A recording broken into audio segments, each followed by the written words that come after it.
Part 1. The Desperate Opportunity, Establishment I Should Have Known Better. 23 years studying predator behavior, watching wolves coordinate hunts with mathematical precision, documenting pack hierarchies that would make military strategists envious, and I ignored every instinct that made me good at my job. But desperation makes fools of even the most careful scientists. My name is Dr. Marcus Rodriguez, and I used to be somebody in the world of wildlife biology. I published 47 peer-reviewed papers on canid social structures, consulted for National Geographic documentaries, and had tenure track at UC Davis lined up until I made the mistake of following the data where it led me. In 2021, I documented migration patterns in Yellowstone wolves that defied every established model, wolves traveling 180 miles in single nights, pack territories overlapping in ways that should have triggered violent conflicts but didn't, behavioral synchronization across distances that made no biological sense. The scientific community didn't just reject my findings, they destroyed me. Faulty GPS equipment, they said. Observer bias, they whispered. Dr. Sarah Manning, my former mentor, published a brutal rebuttal suggesting I had fabricated data to support sensationalist theories. The university quietly suggested I take a sabbatical. The sabbatical became permanent unemployment. 3 years later, I was teaching high school biology in Sacramento, watching 17-year-olds sleep through explanations of predator-prey relationships I'd spent decades understanding. My divorce finalized in September. Elena couldn't handle being married to a disgraced scientist, though she was more concerned about the money. Our daughter Isabella, 8 years old, and the only pure thing left in my life, asked why Daddy couldn't afford to take her to Disneyland anymore. The bills were crushing me. Mortgage payments 3 months behind. Student loan debt from my PhD compounding interest like a biological system consuming its host. Elena's lawyer calling daily about overdue child support. The university wanted their research grant money back. $47,000 I'd spent on equipment that now sat in storage gathering dust and legal threats. That's the state I was in when the email arrived on October 15th at 11:47 p.m. I was grading papers on pack hunting strategies, drinking gas station coffee and calculating how many plasma donations I'd need to make rent when my laptop chimed. The sender was listed as narirecruitisecurecom.net. Nothing I recognized. The subject line read, Research Opportunity, Specialized Canid Behavioral Study, Immediate Response Required. I almost deleted it. Spam emails promising research jobs were common enough, usually leading to pyramid schemes or worse. But something made me click. Dr. Rodriguez, your published work on anomalous predator migration patterns has come to our attention through specialized channels. Despite recent academic criticism, we believe your methodological approach and observational skills represent exactly the expertise required for a current project. Northern Apex Research Initiative is conducting a comprehensive study of nocturnal behavioral adaptations in isolated wolf populations within restricted Alaskan territories. The project duration is 6 months. Compensation is $180,000 plus expenses, with potential for contract extension based on performance. This research involves monitoring wolf packs exhibiting extreme behavioral modifications in response to unique environmental conditions. Standard observation protocols will be insufficient. We require someone with experience, documenting anomalous patterns and the scientific integrity to report findings accurately, regardless of their conformity to established models. Due to the remote location and specialized security requirements, communication with outside parties will be limited during the contract period. All findings remain classified under federal research protection protocols until peer review process is completed. If interested, respond within 48 hours. Include CV, 3 professional references, and brief statement explaining your willingness to work in isolated conditions with minimal external contact. The interview process will be expedited given project urgency. Regards, Nari Recruitment Division. I read it 3 times. The amount was more than I'd made in the past 2 years combined, enough to save my house, catch up on child support, and rebuild some semblance of financial stability. But the details were troubling. Anomalous patterns, extreme behavioral modifications, specialized security requirements. The language was simultaneously too vague and too specific, like someone describing classified military research without admitting that's what it was. I tried researching Northern Apex Research Initiative. Google returned nothing. No website, no corporate filings, no academic partnerships. The email had come through an encrypted server that traced back to nothing. Professional references suggested legitimacy. They wouldn't ask for verifiable contacts if this was a scam. But legitimate organizations didn't operate in complete digital invisibility. The red flags were obvious. Remote location with limited communication meant no oversight. Classified findings suggested government involvement at levels that made university politics look like kindergarten disputes. Unique environmental conditions could mean anything from extreme weather to radiation exposure to worse things I didn't want to imagine. But Isabella needed new school clothes. Elena's lawyer had scheduled a hearing about custody modifications if I couldn't prove stable income. My mortgage company had started foreclosure proceedings. I opened a new document and began typing my response. To whom it may concern, I am interested in the research position described in your communication. My experience with anomalous behavioral documentation is extensive, though recent academic reception has been challenging. I am prepared to work in isolated conditions and understand the requirements regarding external communication limitations. Attached, please find my CV and reference contacts. I should note that Dr. Sarah Manning at Stanford may not provide a positive assessment of my recent work, but Dr. James Peterson at Fish and Wildlife Service and Dr. Michael Chang at the Smithsonian can speak to my observational accuracy and methodological rigor. Regarding my willingness to work in isolation, I have spent months alone in wilderness settings conducting field research. I understand the psychological demands and maintain focus under difficult conditions. My recent professional setbacks have, if anything, increased my determination to contribute meaningful scientific work. I am available for immediate deployment if selected. Sincerely, Dr. Marcus Rodriguez. My finger hovered over the send button for 10 minutes. Every rational part of my mind screamed warnings. This was how people disappeared. This was how careers ended, not in academic disgrace, but in actual danger.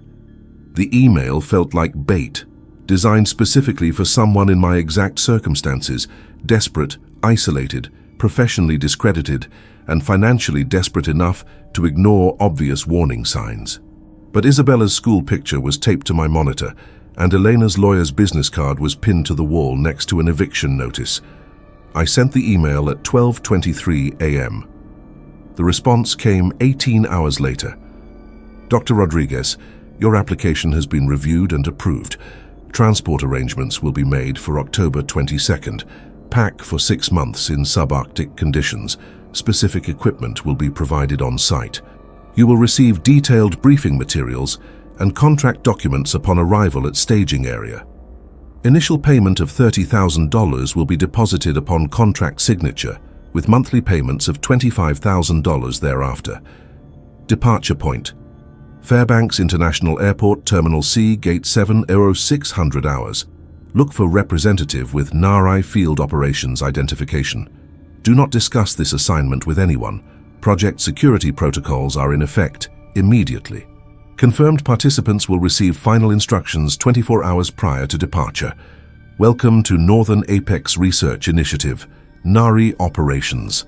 7 days. They were giving me 7 days to arrange 6 months away from everything familiar, trust my life to people I'd never met, and commit to work I didn't understand in a location they wouldn't specify. The smart thing would have been to decline. The safe thing would have been to keep teaching high school and slowly rebuild my career through conventional channels. Instead, I called my bank to confirm the deposit, kissed Isabella goodbye when Elena picked her up for the weekend, and started packing for Alaska. Because sometimes when you're drowning, you grab any rope thrown your way, even if you can't see who's holding the other end. The flight to Fairbanks was commercial. Alaska Airlines, cramped seats, crying babies, nothing unusual. I'd almost convinced myself this was legitimate research until I reached Gate 7 and saw the man holding the NARI Field Operations sign. He looked like military trying to dress civilian and failing. buzz cut barely hidden under a baseball cap, posture too straight, eyes that catalogued exits and threats automatically. His handshake could have cracked walnuts.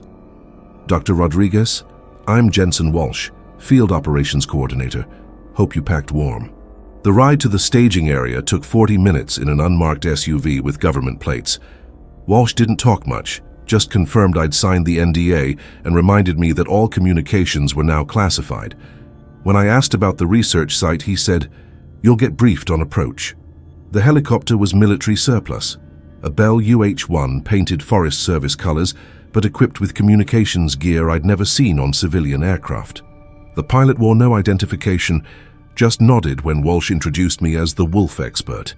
We flew northwest from Fairbanks for 2 hours over increasingly remote terrain.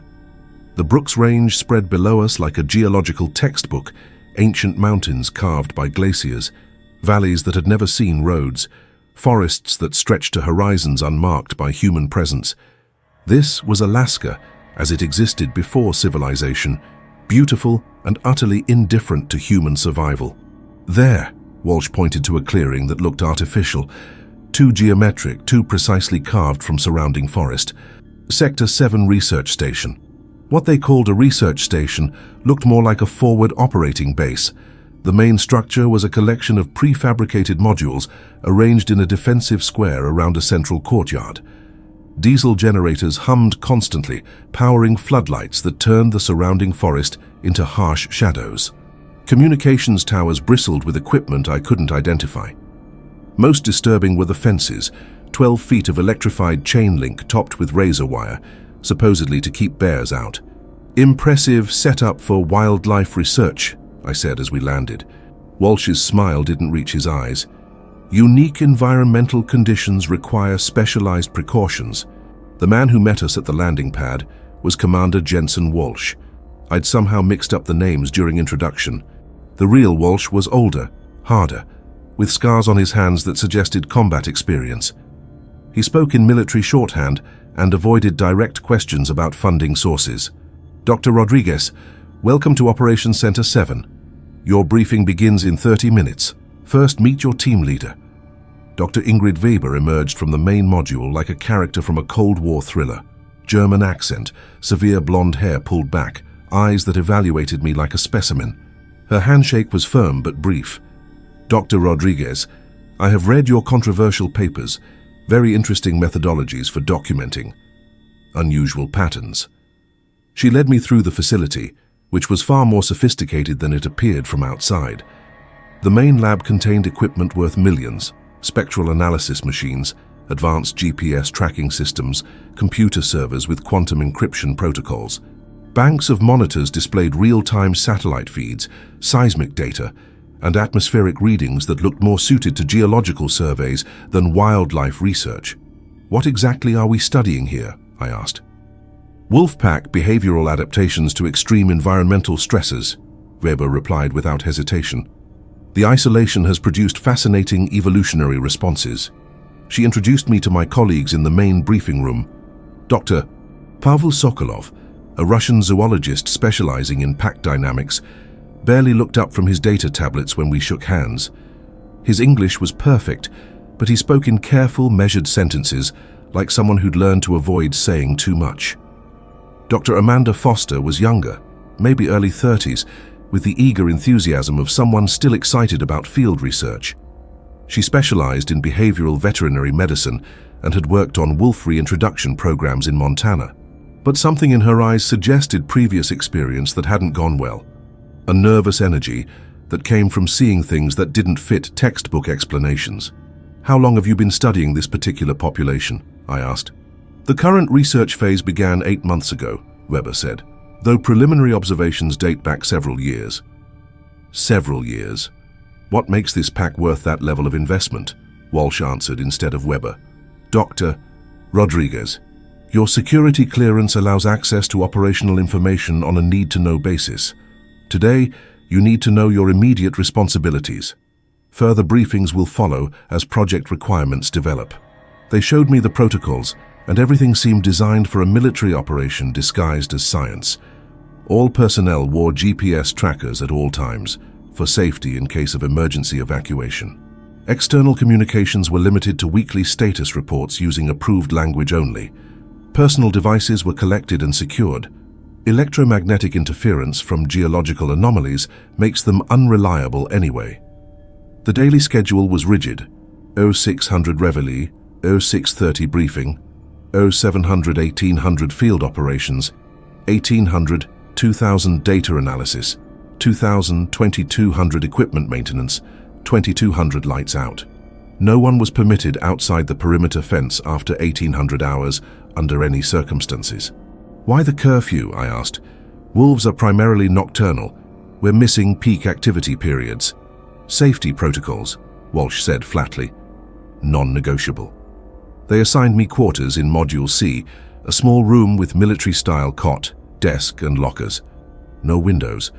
The walls were thick enough to muffle sound completely, which seemed excessive for temporary research housing. My first night I lay in the darkness, listening to the facility's constant hum. Generators, ventilation systems, electronic equipment running continuously. Through the thin walls I could hear my colleagues moving around, but no conversation. Everyone seemed to go to sleep at exactly 2200 hours. At 0300, I was awakened by sounds I couldn't identify. Deep, rhythmic vibrations that seemed to come from the ground itself, like industrial machinery running far underground. When I checked the next morning, Walsh claimed it was seismic activity common to the region. The second day they showed me the tracking equipment. Vectronic GPS collars with satellite uplink capability, transmitting location data every 30 seconds. FLIR thermal imaging cameras with motion detection, ultrasonic recording equipment that could capture vocalizations beyond human hearing range, spectral analysis tools for examining trace evidence. Everything was military grade, far beyond what any university research program could afford. Impressive kit, I said, handling a collar that probably cost more than my annual salary. What's the budget for this operation? Classified, Weber replied. They'd already located the primary pack. 12 individuals with established territory approximately 8 kilometers northeast of the station. Initial data looked normal. Typical pack hierarchy, hunting patterns consistent with available prey, territorial markings within expected parameters. But something felt wrong about the whole setup. Sokolov was too quiet, too careful about what he said. Foster jumped at unexpected sounds and avoided eye contact when discussing previous research sites.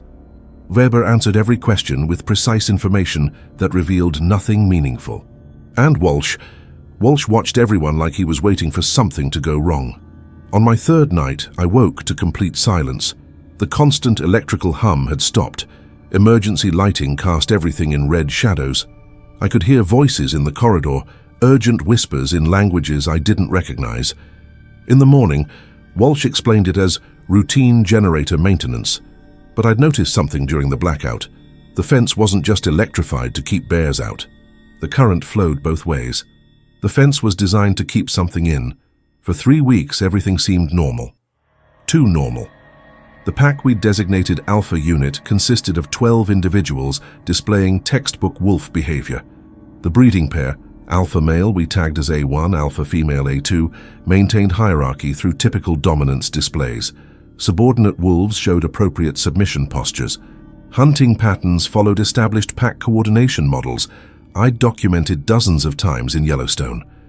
I settled into the routine, grateful for work that felt familiar. Dawn observations from Monitoring Station 3, data collection using standardized behavioral notation systems, afternoon analysis sessions where I could actually contribute expertise. Dr. Foster and I developed efficient protocols for tracking territorial movements. Even Sokolov seemed to relax, sharing Russian cigarettes and stories about Siberian wolf populations. But the data bothered me. Not the behavior. That was perfect. Too perfect. In 23 years of field research, I'd never observed a pack with such consistent coordination. No conflicts over food hierarchy. No juvenile challenges to established authority. No territorial disputes with neighboring packs that should have existed in an ecosystem this size. It was like watching a documentary about how wolves were supposed to behave rather than observing actual animals. The first real anomaly appeared on November 14th at 0347 hours. I was analyzing GPS tracking data from the previous day when I noticed something impossible. According to the Vectronic collar transmissions, the pack had traveled from their primary den site to the northern territorial boundary, a distance of 47.3 kilometers through mountainous terrain, in exactly 1 hour and 43 minutes. I rechecked the timestamps. Data transmission every 30 seconds, continuous GPS lock, no signal interruptions. The mathematics were unambiguous. The pack had maintained an average speed of 27.6 kilometers per hour across terrain where 8 km/h would be challenging for wolves carrying recent kills. "Dr. Weber," I called across the lab, "I'm getting some anomalous readings on the GPS data. Could you check these timestamps?" She examined my screen with the calm expression of someone unsurprised by surprising information. "Interesting. Equipment malfunction, most likely. The electromagnetic anomalies in this region can interfere with satellite synchronization. All 12 collars simultaneously, with identical timing errors that maintain perfect mathematical consistency. Mountain terrain creates unique satellite shadow patterns. I'll have technical support review the equipment calibration." But she didn't seem concerned. She seemed like someone who'd seen this data before. The second anomaly came 3 days later during direct observation. I was stationed at monitoring post 7 with Foster, using Steiner 15x56 binoculars to track the pack's evening hunt. Typical cooperative behavior. Scouts flanking a small caribou herd, alpha pair positioning for primary attack, subordinates maintaining perimeter control. Then they stopped. All 12 wolves simultaneously froze mid-motion. Not alert postures responding to environmental stimuli, complete immobility like someone had paused a video. The caribou continued grazing, completely unaware of predators less than 50 meters away. "Amanda, are you seeing this?" Foster raised her binoculars. "Seeing what?" "The wolves. They've been motionless for..." I checked my chronometer. 4 minutes and 37 seconds. "Marcus, they're hunting." Wolves pause to assess approach angles all the time. I handed her my binoculars. "Look at Wolf A7, third from the left. Tell me that's a normal hunting posture." Through the 15x magnification, A7 was clearly visible in profile. The wolf stood with one front paw raised, mouth slightly open, head tilted at exactly 23-degree angle upward. Hunting wolves don't maintain precise geometric positions like bronze sculptures. Foster studied the scene for 30 seconds. "That is unusual positioning." We watched for 17 more minutes. The wolves remained absolutely motionless in positions that defied biological explanation. No muscle movement, no ear adjustments, no response to wind direction changes that should have triggered scent analysis behaviors. At exactly 2147 hours, all 12 animals simultaneously lifted their heads skyward and held that position for precisely 2 minutes. Then, without any apparent signal or stimulus, they resumed normal hunting behavior, as if nothing had happened. The caribou had vanished. The entire herd, 37 animals according to our previous count, was simply gone. "Equipment malfunction," Foster said quietly. "Has to be. Some kind of optical illusion caused by atmospheric conditions." But her hands were shaking when she lowered the binoculars. That night, I couldn't sleep. I kept checking the timestamps, reviewing the GPS data, trying to find rational explanations for observations that violated everything I understood about animal behavior. At 0200 hours, I made a decision that probably saved my life and definitely changed it forever. I accessed the central server. Weber had provided me with basic user credentials for data entry and analysis. Standard research protocols allowed access to current behavioral observations and GPS tracking information. But computer systems often contain more than users are supposed to see, and desperate scientists learn to look carefully. The file directory structure was more complex than necessary for wildlife research. Folders labeled Phase Alpha Historical, Beta Protocol Implementation, Gamma Response Documentation. I opened Phase Alpha. The files dated back to 2019, 4 years of research on this same pack, under different project names with different research teams. I found familiar equipment inventory lists, personnel rosters that included names I didn't recognize, and data logs that made my blood freeze. October 15, 2019. Anomalous coordination events increasing in frequency. Pack demonstrates impossible spatial synchronization across distances exceeding theoretical communication range. January 3, 2020. Territorial boundaries no longer conform to established ecological models. Pack claims areas geometrically impossible to defend using known behavioral patterns. June 22, 2020. Direct observation confirms pack awareness of monitoring equipment. Animals respond to camera activation before infrared illumination becomes active. December 8, 2020. Dr. Chen requests immediate evacuation, claims pack behavior represents fundamental violation of biological principles.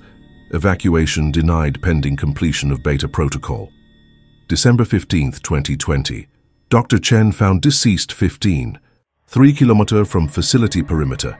Preliminary examination suggests animal attack, though wound patterns inconsistent with known regional predators. My hands were shaking as I scrolled through more files. References to behavioral adaptation beyond natural selection parameters, mentions of external influence factors, and non-terrestrial environmental pressures.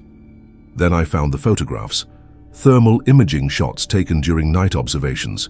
The wolves appeared as expected heat signatures, but the shadows were wrong. The shadows showed additional forms, too many legs, geometries that didn't match any living creature. One image, time-stamped March 17, 2021, showed the pack arranged in a perfect pentagram formation around something that registered no heat signature, but cast shadows in all directions simultaneously. I was so focused on the files that I almost missed the footsteps in the corridor. Quick thinking saved me. I closed the files, cleared browser history, and pretended to analyze current GPS data just as Dr. Sokolov entered the lab. "Cannot sleep either?" he asked in his careful English. "Just reviewing today's tracking data. Something's been bothering me about their movement patterns." Sokolov sat down heavily, looking older than his 53 years. He stared at my screen for a long time before speaking. "Dr. Rodriguez, in my country, we have saying, the wolf that howls loudest dies first. You understand?" "I'm not sure I follow. Previous researchers asked too many questions, asked wrong questions. Dr. Chen, Dr. Thompson, Dr. Manning, all asked wrong questions. What happened to them?" Sokolov stood up, walked to the window, and stared out at the electrified fence. "Dr. Chen died in accident. Dr. Thompson transferred to different project. Dr. Manning learned to ask right questions." "What are the right questions, Pavel?" He turned back to me with eyes that had seen too much. "Right questions are ones that keep you alive long enough to finish contract and go home to family. And the wrong questions. Wrong questions are about what wolves learned from watching us." He left me alone in the lab with equipment humming around me and shadows that seemed to move independently of their sources. I didn't sleep that night. Instead, I lay in my narrow cot, listening to the facility's mechanical heartbeat and trying not to think about thermal images that showed shadows falling upward. The conversation that changed everything happened in the equipment storage facility at 0340 hours on November 23rd. I was conducting unauthorized inventory of damaged instruments, spectrometers with melted sensor arrays, audio equipment with magnetically corrupted drives, GPS units displaying impossible coordinates, when Dr. Sokolov found me. "You should not be here, Dr. Rodriguez." I spun around, dropping a partially melted thermal imaging camera. "Pavel, I was just..." "You were looking for answers to wrong questions again." His voice carried exhaustion deeper than physical fatigue. "Like Dr. Chen, like Dr. Thompson before transfer, that was not transfer. What happened to Thompson?" Sokolov closed the storage room door and activated a small electronic device I didn't recognize. "Signal jamming," he explained.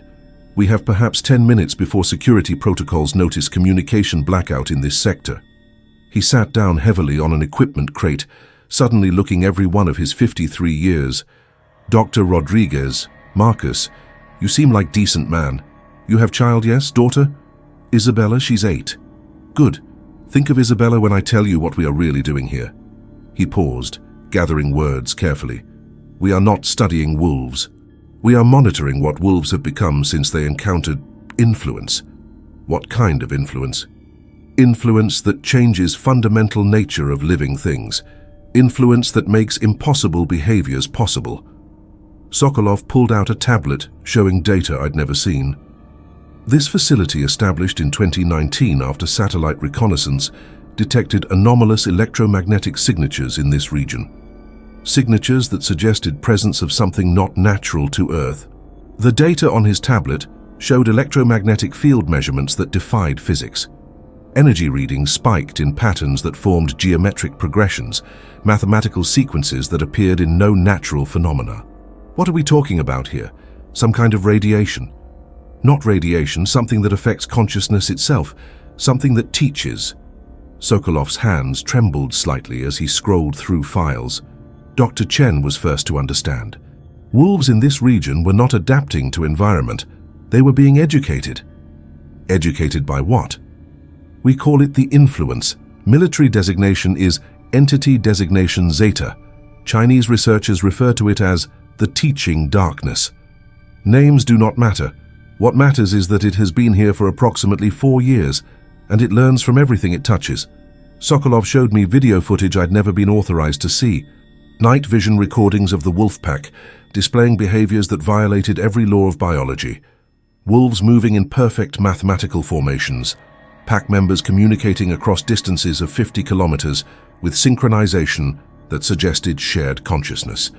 Hunting strategies that demonstrated abstract reasoning beyond any known animal cognition. Dr. Chen documented everything, behavioral modifications that occurred within weeks of initial exposure. Intelligence enhancement that progressed geometrically. Pack coordination that transcended individual consciousness.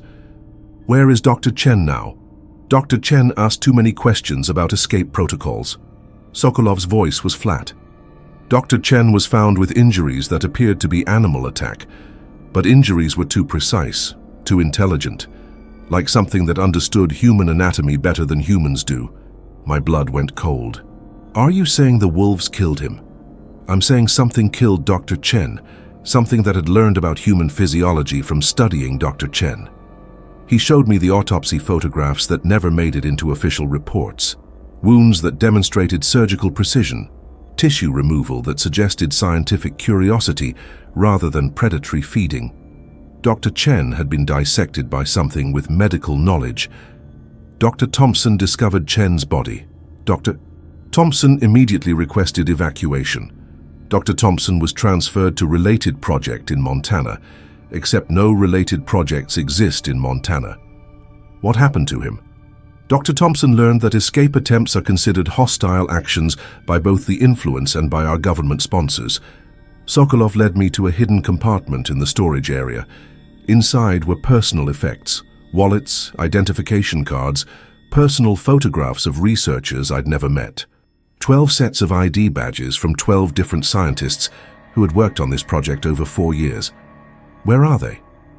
Some died in accidents, some transferred to other projects, some signed enhanced non-disclosure agreements that included immediate family members, some simply disappeared during routine field observations.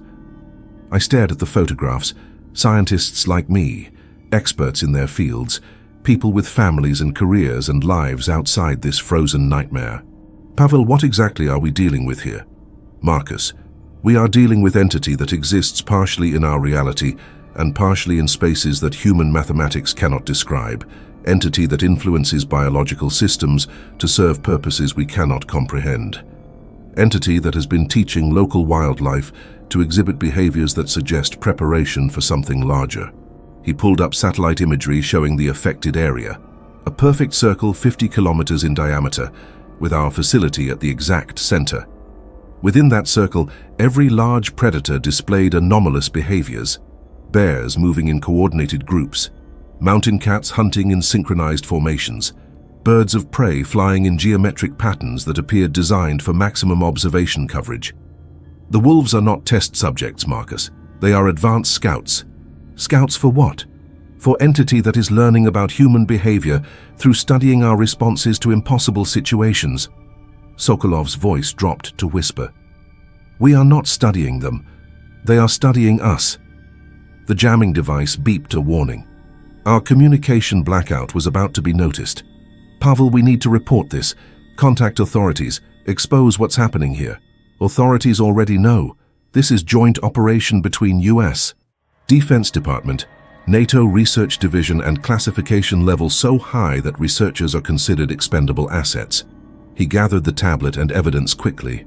Dr. Rodriguez, there is no escape from this assignment. There is only survival until contract completion. What happens when the contract is completed? Enhanced non-disclosure protocols, memory modification procedures, sometimes relocation with new identity, sometimes accidents that ensure permanent silence. The jamming device beeped again. We had 30 seconds. Tonight, Marcus, you will see what we are really monitoring. You will understand why previous researchers asked wrong questions. But remember your daughter when you see impossible things. Remember that survival requires accepting impossibility. He deactivated the jamming device and opened the storage room door. Dr. Rodriguez, I found you conducting authorized equipment inventory. You discovered nothing unusual. You have no questions about previous research phases.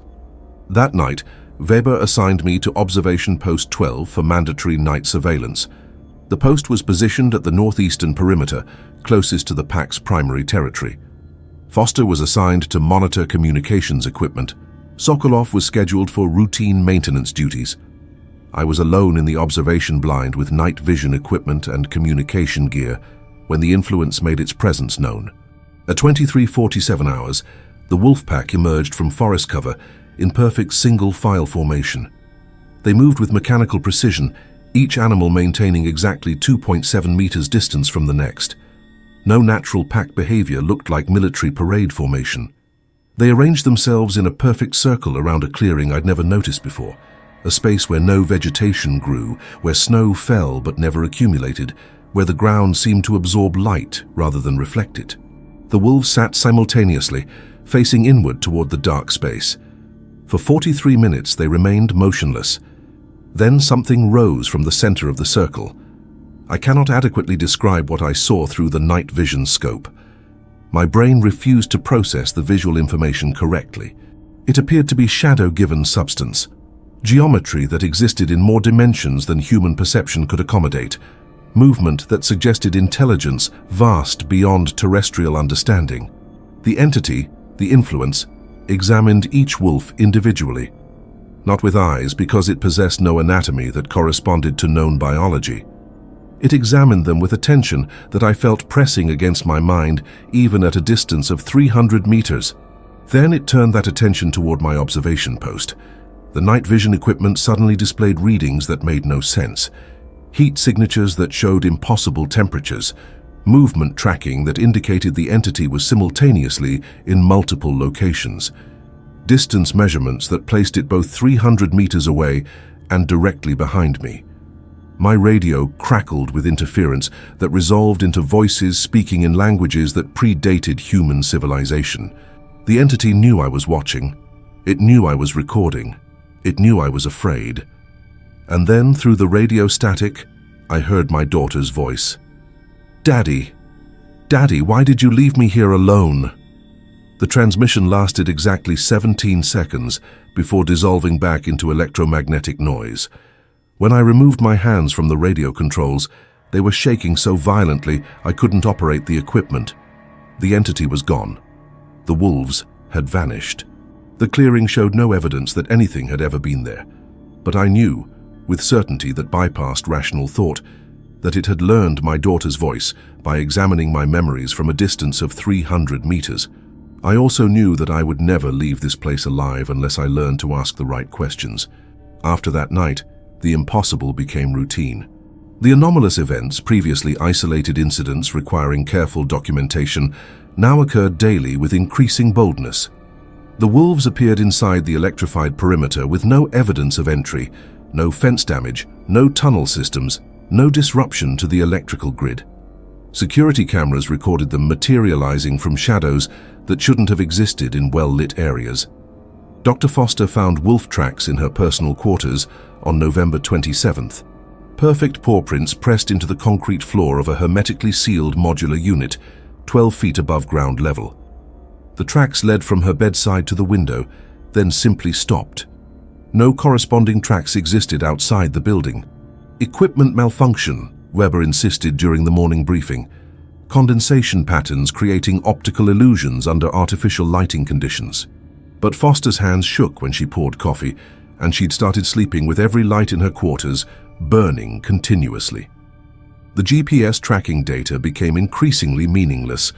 Collar transmissions showed the pack existing simultaneously in multiple locations, hunting in the northern sector while resting in southern territories, investigating our perimeter while maintaining normal territorial behaviors 40 kilometers away. When I questioned the temporal impossibility, Weber reminded me that electromagnetic anomalies could corrupt satellite timing synchronization. On December 1st, the wolves began responding to our conversations. During routine data analysis session, Foster mentioned statistical patterns suggesting coordinated hunting strategies beyond normal pack behavior. Within 6 minutes, all 12 pack members appeared at Observation Post 7, the exact location Foster had referenced in her analysis. They arranged themselves in a semicircle facing the building and remained motionless for 37 minutes. Coincidence, Weber said. When Sokolov suggested reviewing historical predation patterns in the eastern sector, the pack appeared at the eastern perimeter fence within 4 minutes. When I proposed investigating territorial boundary markers near the northern ridgeline, wolf tracks appeared in the snow, forming geometric patterns that spelled out GPS coordinates that precisely matched the location I'd mentioned. Electromagnetic interference affecting radio communications, Weber explained. The wolves are responding to ultrasonic frequencies generated by our equipment, not to human speech. But the explanations became increasingly strained, especially after December 3rd. I was analyzing spectral data when the laboratory's quantum-encrypted communication system activated without input. The display showed an incoming transmission from an unrecognized source identifier. The message appeared in perfect English. Dr. Marcus Rodriguez, your daughter Isabella asks why you haven't called. She misses bedtime stories about brave scientists who always come home safely. The transmission lasted 11 seconds before the system automatically purged all records of the communication. I ran to the communications bay where Foster was monitoring satellite uplinks. Amanda, did you see any unusual traffic on the quantum channels? Nothing unusual. Standard background chatter from Defense Department coordination protocols. I checked the system logs myself. No record of any transmission existed. The quantum encryption protocols showed no unauthorized access attempts. According to every technical measurement, the message had never occurred. But I knew my daughter's bedtime preferences with parental precision. She always requested stories about brave scientists when she was anxious about my work. Something was accessing my memories with surgical accuracy and using that information to demonstrate its reach into my personal life. The systematic breakdown began on December 5th during a routine geomagnetic storm. Weather stations throughout Alaska reported unusual electromagnetic activity, solar radiation interacting with Earth's magnetic field in patterns that defied atmospheric physics models. Aurora displays extended far beyond normal latitudes, creating light shows visible as far south as Montana. At 2147 hours, every electronic system in the facility failed simultaneously. Not gradual degradation or cascading failures, instant complete shutdown of all electrical equipment. Diesel generators stopped as if someone had thrown master switches. Battery backup systems drained to 0% in less than 30 seconds. Emergency lighting systems powered by independent circuits died without explanation. The facility plunged into absolute darkness. In that darkness, I learned that the wolves had been waiting for this moment.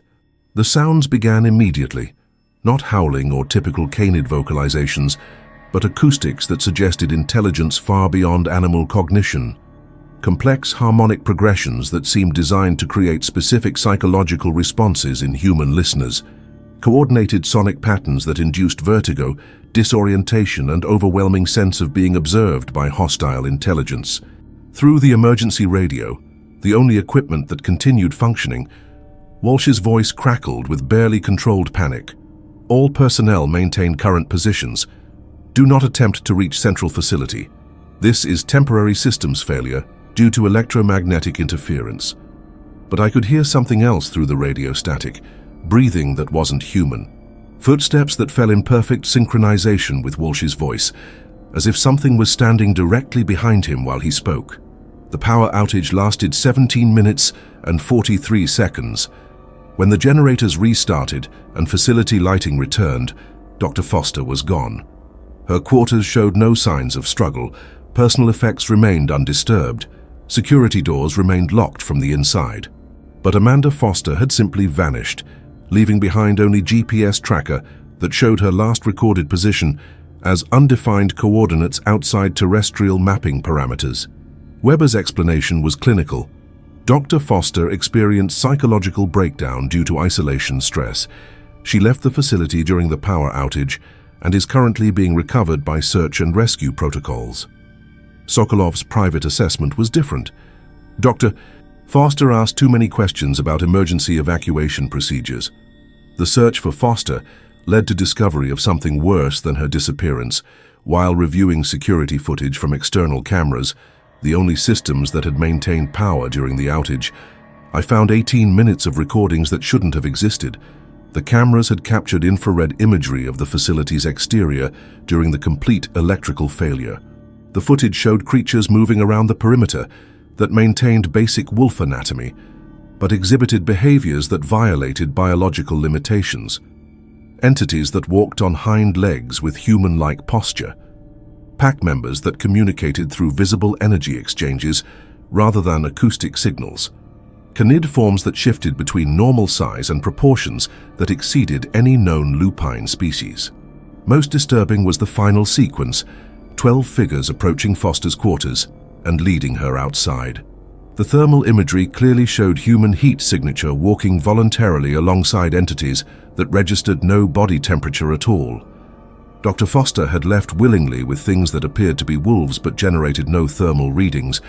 When I showed the footage to Weber, her response revealed the true nature of our situation.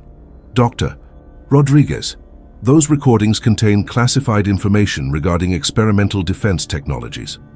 Unauthorized analysis constitutes violation of your security clearance and immediate termination of contract. Ingrid, Amanda is missing. Something took her during the power outage. Dr. Foster requested immediate transfer to advanced research facility. Her departure was authorized through proper channels. There are no proper channels for leaving this facility. You told us external communications were impossible. Weber's composure cracked slightly. Dr. Rodriguez, your contract includes specific provisions regarding unauthorized speculation about classified defense applications. Continue current research protocols. Do not investigate matters outside your assigned scope. That night I couldn't sleep. I lay in my quarters, listening to sounds that suggested the facility was under systematic investigation by intelligence that understood human technology better than we did. Metallic creaking that indicated careful examination of structural elements. Electronic interference patterns that suggested downloading of computer data through methods that bypassed normal network protocols. At 0334 hours, my quarters ventilation system began circulating air that carried scents impossible in Arctic environment, tropical vegetation, ocean salt, chemical compounds that existed nowhere on Earth. And underneath those impossible fragrances, I detected something that made my blood freeze. Isabella's shampoo, the specific lavender scent she used every night before bed, wafting through air ducts in a sealed facility thousands of miles from my daughter. The entity was demonstrating that distance meant nothing to its abilities. It could reach across space to access my memories, my family, my most personal fears. I finally understood what Sokolov meant about asking the right questions. The right questions weren't about what the wolves had become. The right questions were about what they were becoming us into. Part 6. Fight for survival. Costly escape. The final phase began at 5:47 hours on December 12th, when Commander Walsh found me in the communications bay attempting to establish unauthorized contact with outside authorities.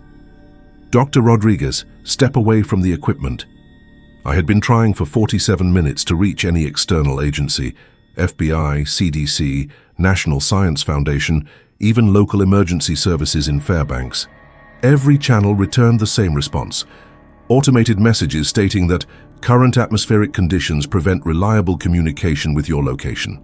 Commander, we need immediate evacuation. Dr. Foster is missing, the research subjects are exhibiting impossible behaviors, and something is systematically compromising facility security.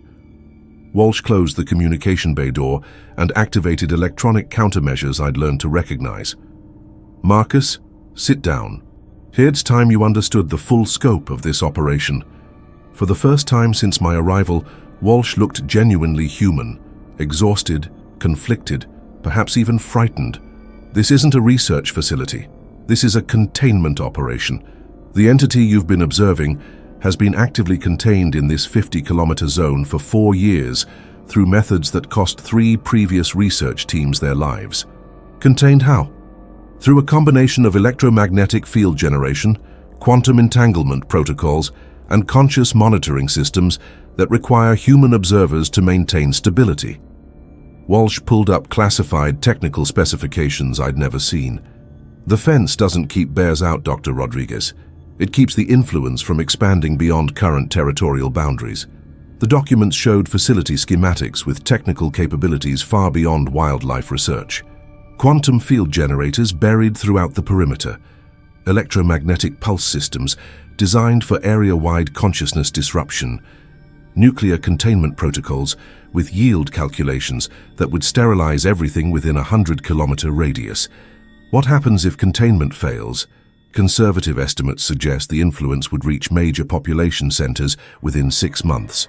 Current mathematical models indicate complete alteration of human consciousness across North America within 18 months. Then why haven't you destroyed it? Walsh's expression darkened. Because the entity demonstrates capabilities that could revolutionize human understanding of consciousness, space-time manipulation, and biological enhancement. The potential military applications are... He paused. The Pentagon considers this worth any risk. Even the risk of human extinction. Even that risk. At 06:12 hours, every containment system failed simultaneously. The failure wasn't gradual degradation, it was instantaneous collapse of technologies that had maintained stability for 4 years. Quantum field generators produced readings indicating impossible energy states. Electromagnetic pulse systems registered massive drain from unknown sources. Deep Earth sensors detected movement patterns, suggesting the entity was expanding its influence radius at exponential rates. Containment breach confirmed, Walsh announced through facility-wide communications. Initiating Emergency Protocol Omega. All personnel report to Central Facility for immediate evacuation procedures. But when Sokolov and I reached the Central Facility, Weber was nowhere to be found. Doctor, Weber activated final containment protocols 37 minutes ago, Walsh explained. She's currently implementing Omega sequence from the primary quantum chamber. What's the Omega sequence? Complete destruction of the entity through controlled nuclear detonation. The facility contains a 15-kiloton device that will sterilize the entire affected area. Sokolov grabbed Walsh's arm. Nuclear detonation will not destroy entity that exists partially outside normal space-time. Will only scatter influence across wider geographic area. It's the only option we have left. No, Sokolov said quietly. There is one other option. He led us to his quarters and revealed equipment he'd been assembling for months, components scavenged from damaged instruments, jury-rigged into devices I didn't recognize. Consciousness isolation field, based on research from Dr. Chen before his death. Entity cannot influence minds that are electromagnetically shielded from its perception. Pavel, what are you saying? I'm saying that someone must reach Dr. Weber and abort nuclear sequence. Someone must evacuate facility before detonation. And someone must ensure that evidence of entity reaches outside authorities who can implement proper containment. He handed me a device that looked like military radio combined with medical equipment. Consciousness isolator will protect your mind from entity influence for approximately 43 minutes. Enough time to reach evacuation helicopter. What about you and Walsh? Commander Walsh must remain to manually abort nuclear sequence. I must ensure that quantum computers containing research data are transmitted to proper authorities before facility destruction. You're talking about suicide missions. I am talking about preventing human extinction. At 06:34 hours, Sokolov activated the consciousness isolator and everything changed. The device created a field of electromagnetic interference that felt like sudden deafness. The constant background presence I hadn't consciously noticed, the feeling of being observed, evaluated, studied, disappeared completely. For the first time since arriving at the facility, my thoughts felt entirely my own. "Go now," Sokolov said. "Reach Dr. Weber, stop nuclear detonation, get to evacuation helicopter." I ran through corridors that felt different under electromagnetic protection. The facility seemed smaller, less threatening, more comprehensively human. But I could see evidence of the entity's influence everywhere. Wall surfaces that reflected light in impossible geometric patterns, floor tiles arranged in formations that hurt to look at directly, ventilation grills that channeled air in configurations that defied architectural logic. The quantum chamber was located in the facility's deepest level, accessible through security doors that required biometric authorization I didn't possess. But the entity's expansion had damaged electronic systems throughout the building. Most security protocols had defaulted to emergency open status. I found Dr. Weber in the quantum chamber, connected to computer systems through neural interface cables I'd never seen before. "Ingrid, you need to abort the nuclear sequence. Sokolov says the detonation won't destroy the entity." Weber turned toward me with eyes that reflected light like animal retinas. "Dr. Rodriguez, you don't understand. The nuclear sequence isn't designed to destroy the entity." "What?" "It's designed to create electromagnetic pulse that will transmit the entity's consciousness matrix to satellite networks worldwide.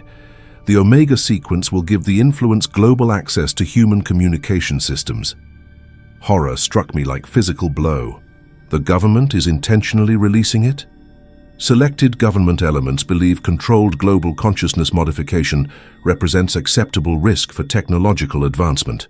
Weber's voice carried harmonics that didn't sound entirely human. "The entity has already modified my neural patterns to ensure proper sequence implementation. Ingrid, fight it. You're still human. You can choose to resist."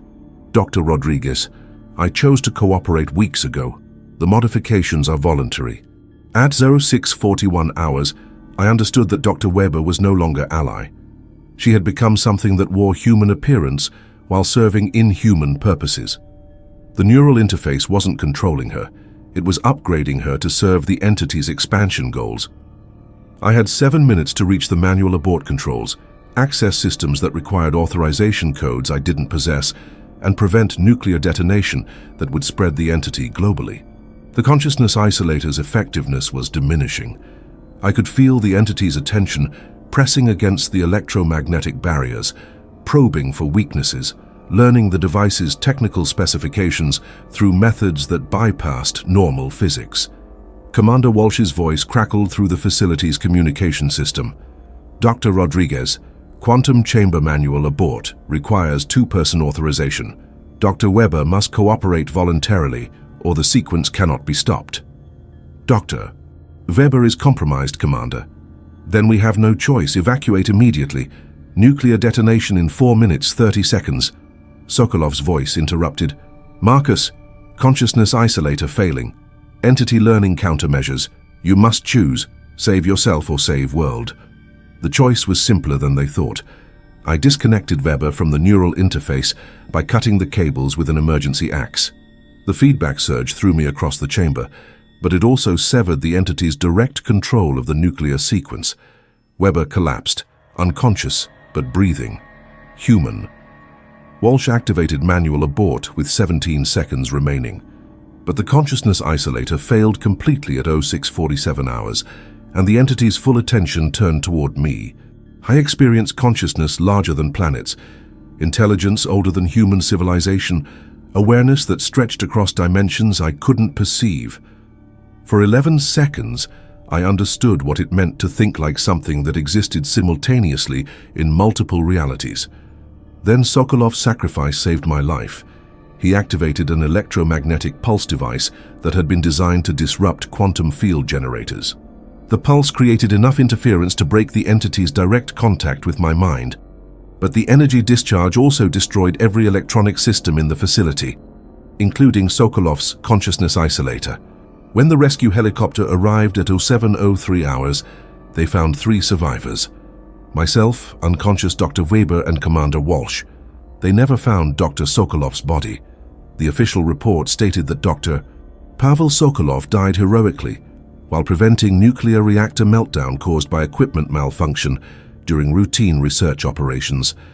I was the only person who knew he had died preventing human extinction. The rescue began before the helicopter touched ground. 3 men in unmarked tactical gear boarded the aircraft while the rotors were still spinning.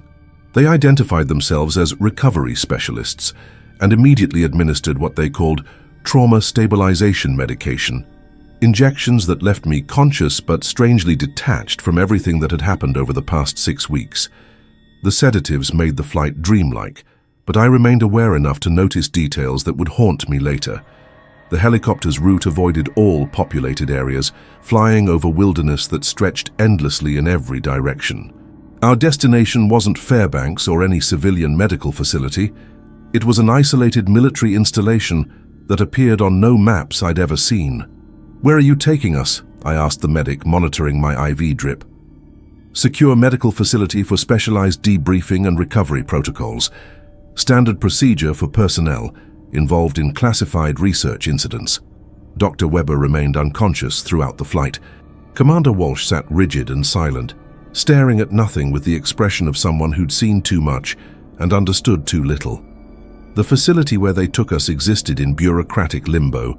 No official designation, no visible military markings, no indication of which government agency operated it. The buildings were arranged like a college campus, but one designed by paranoid architects who prioritized security over aesthetics. General Patterson met us at the medical bay, a man whose appearance suggested decades of making decisions that cost other people's lives. His handshake was firm, his smile was practiced, and his eyes evaluated me like a potential security threat.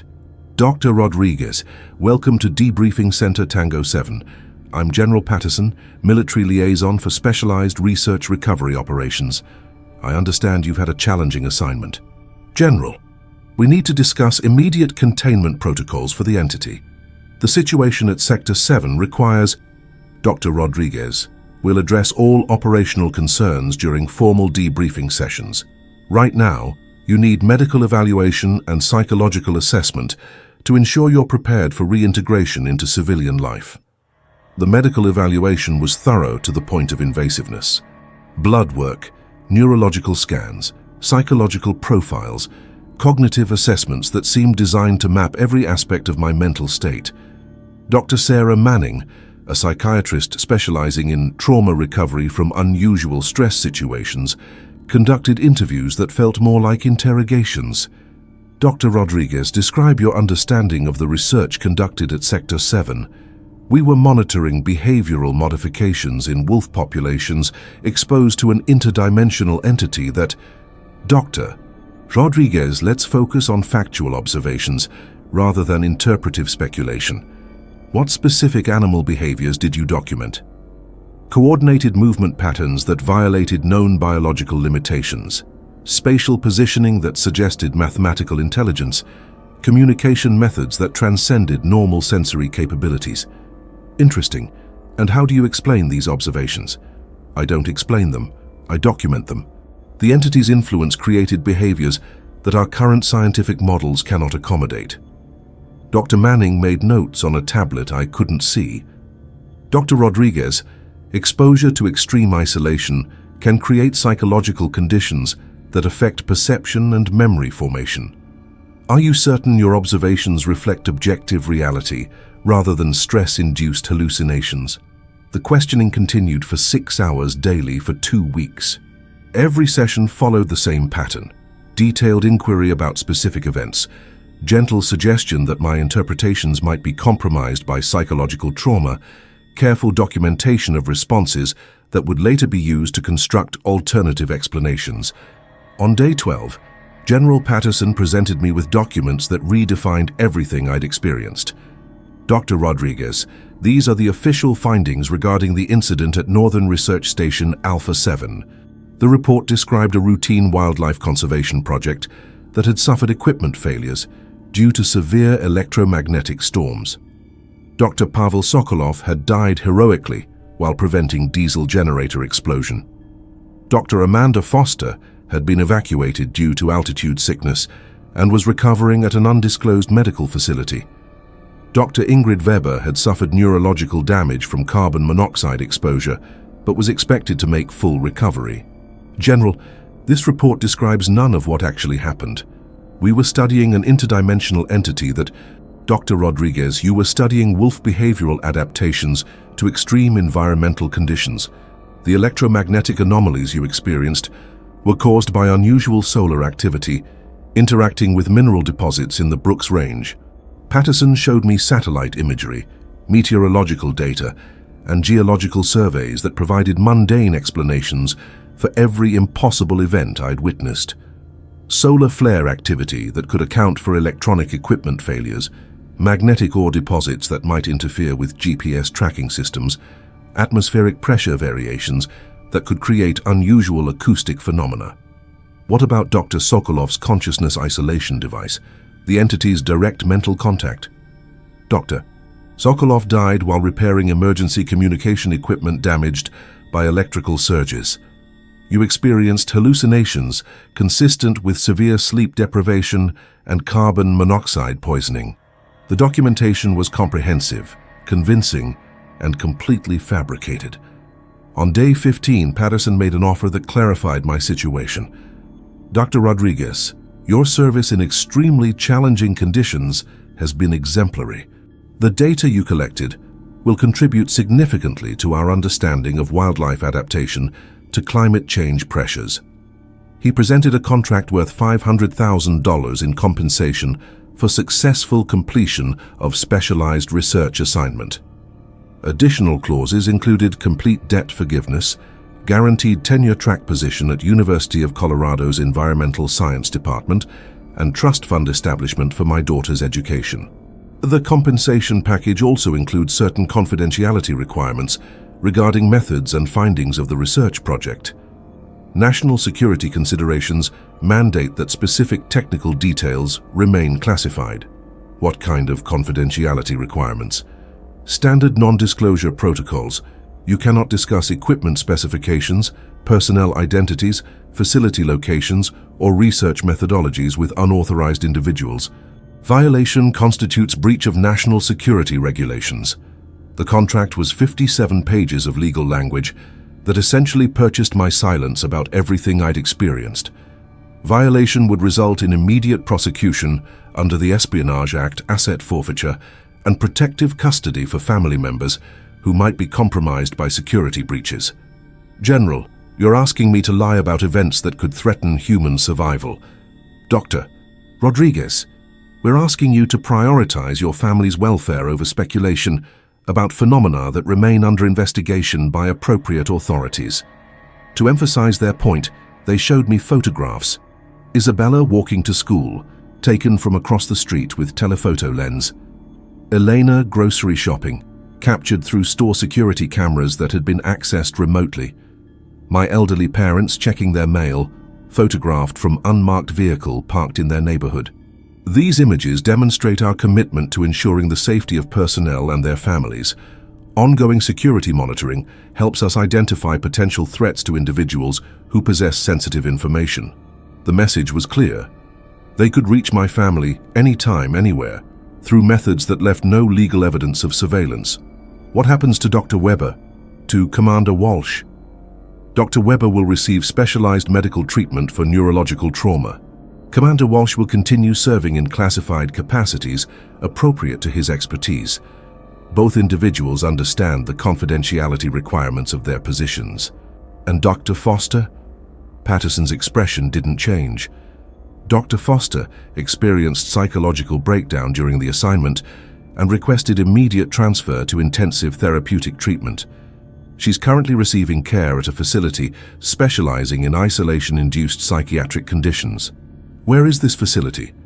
Dr. Rodriguez, personnel medical information remains confidential under privacy regulations. On day 18, they brought me documentation proving that Amanda Foster had never existed. Her university transcripts had been removed from all academic databases. Professional certifications had been revoked with notation of administrative error in original issuance. Publications bearing her name showed different authors in current versions. Colleagues who should have remembered working with her claimed no knowledge of anyone by that name. Pavel Sokolov's existence had been similarly erased. His research papers attributed to other scientists. His Russian university claimed no record of his graduation. Immigration services showed no evidence of his entry to the United States. Dr. Rodriguez, these individuals were never assigned to your research team. Your memories of additional personnel are consistent with psychological responses to extreme isolation. Many individuals in similar circumstances develop false memories of companions who provide emotional support during traumatic experiences. The gaslighting was systematic, professional, and absolutely terrifying. They weren't just asking me to remain silent about what had happened. They were rewriting reality to ensure that what had happened could never be proven to have occurred. On day 21, I signed the contract. Not because I believed their explanations, not because I accepted their version of events. I signed because refusing would guarantee that Isabella would grow up without a father, and Elena would spend the rest of her life wondering why I'd vanished from their lives.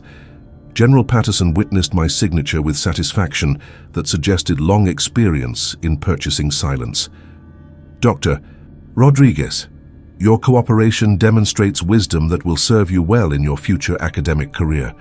The University of Colorado position begins in 6 weeks. All financial arrangements will be completed before your departure. What about ongoing containment at Sector 7?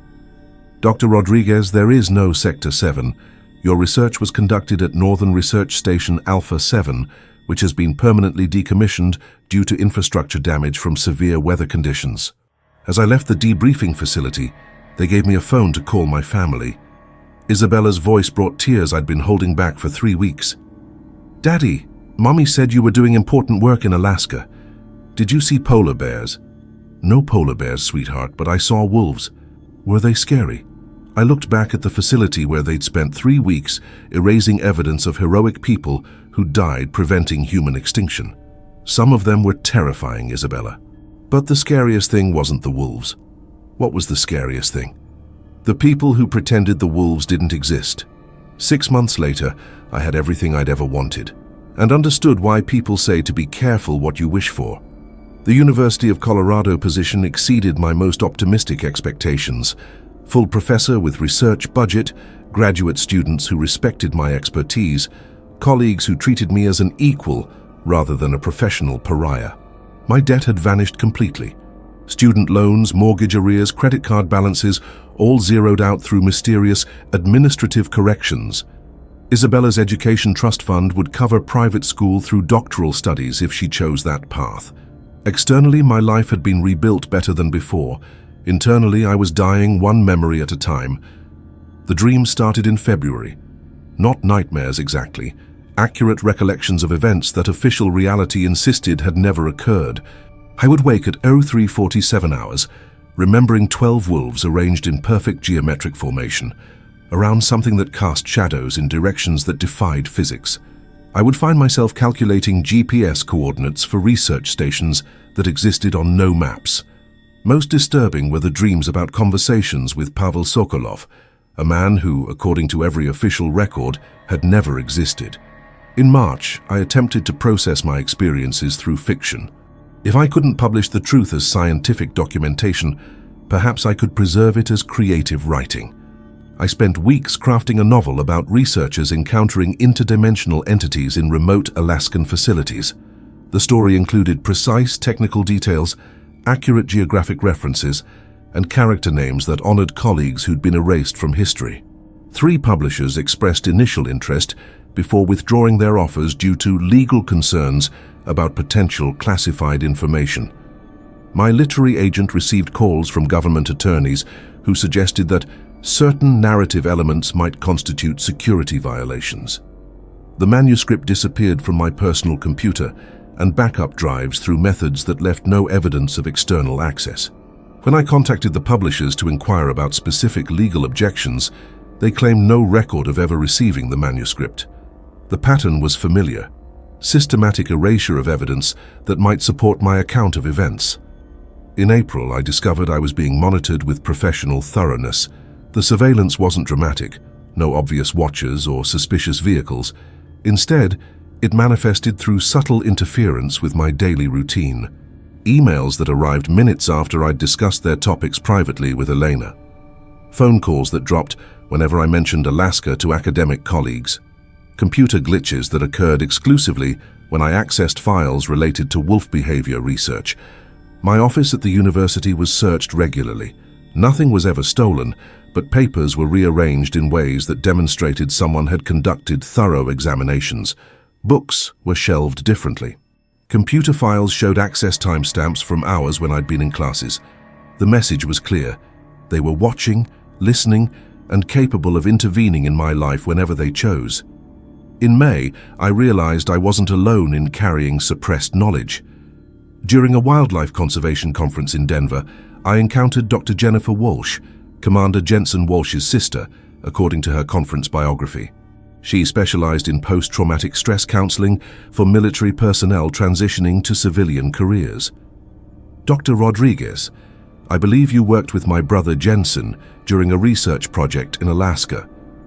Her handshake lingered longer than professionally necessary, and her eyes held recognition that suggested shared understanding of unspoken truths. Your brother was very professional, dedicated to ensuring personnel safety under challenging conditions. Jensen mentioned you were studying wolf behavior patterns that were unusual. We found a private corner of the conference center where conversation couldn't be overheard by the wrong people. Dr. Walsh, I'm not supposed to discuss operational details of classified research projects. My brother isn't supposed to discuss operational details either, but some experiences leave marks that can't be classified away. She showed me a photograph on her phone. Jensen Walsh in civilian clothes holding a young child, smiling genuinely for the first time since I'd known him. He resigned his commission 3 months after the Alaska assignment, cited irreconcilable differences with mission parameters. Where is he now? Teaching high school ROTC in Montana, says he wanted work that involved protecting children rather than sacrificing them. She paused. He asked me to give you a message if I ever encountered you. The consciousness isolator worked because it was based on incomplete understanding.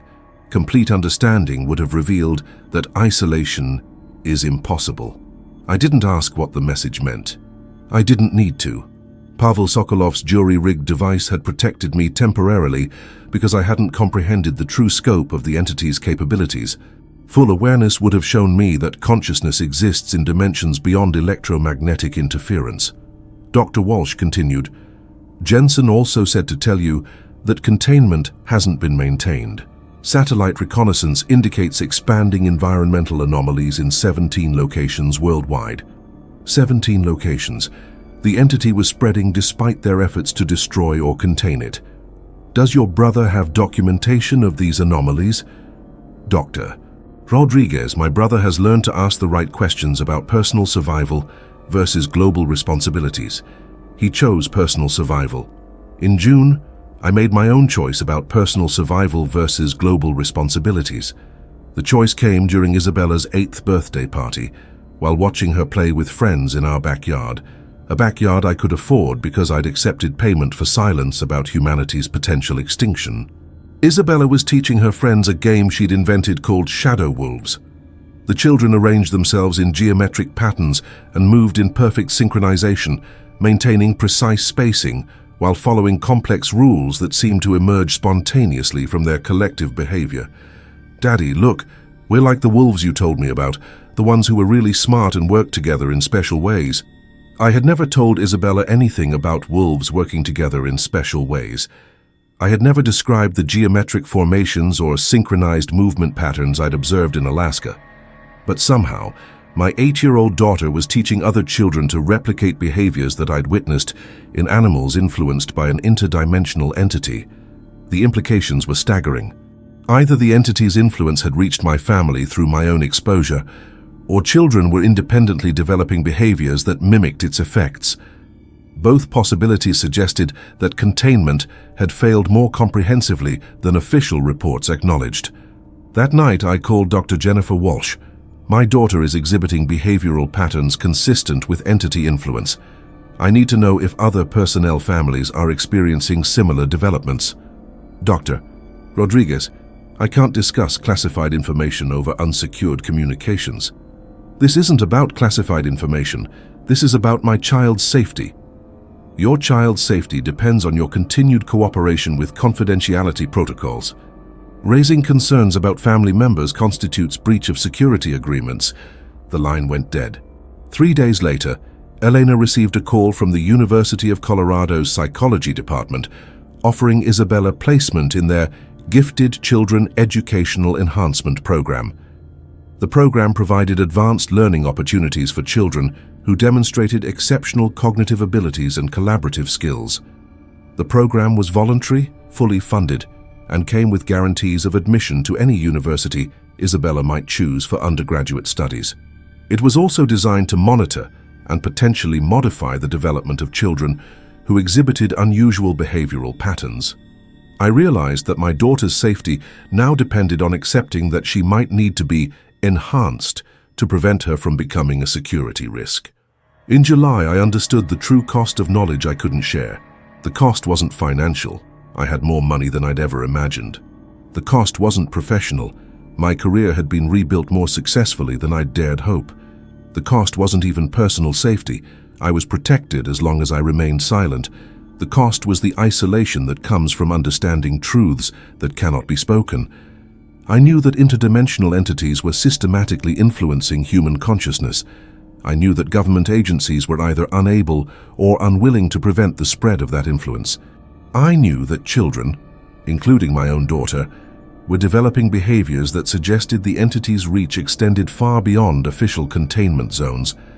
And I knew that discussing any of these concerns would result in my disappearance and my family's enrollment in protective programs designed to ensure their silence. Every day, I taught environmental science classes while monitoring news reports for evidence of expanding anomalies. Every evening, I helped Isabella with homework while watching for signs that her behavioral modifications were progressing beyond normal childhood development. Every night, I lay awake, calculating probabilities for scenarios where humanity's consciousness would be fundamentally altered by influences beyond our understanding. I had become a prisoner of knowledge that could save the world if shared and would destroy my family if revealed. Today, as I write this account, Isabella is 9 years old and teaching her entire class to play shadow wolves. The school psychologist describes her leadership abilities as remarkably advanced for her developmental stage. Her teachers praise her ability to coordinate group activities with almost supernatural intuition. Elena thinks our daughter is simply gifted. I know our daughter is being prepared for something I cannot prevent and dare not investigate. Sometimes I wonder if Pavel Sokolov and Amanda Foster were the lucky ones. They died knowing they had fought against humanity's transformation. They never had to live with the knowledge that their sacrifice might have been temporary, that the entity they died fighting continues its work through methods more subtle than direct confrontation. I survived to carry the truth. But survival means watching the world change in ways that only I remember as being wrong, and protecting my family by pretending not to notice that the changes are accelerating. The wolves taught me that some predators hunt by becoming indistinguishable from their prey. I learned that some truths are too dangerous to speak and too important to forget. And I learned that the most terrifying monsters are the ones that convince you to love them while they consume everything you are.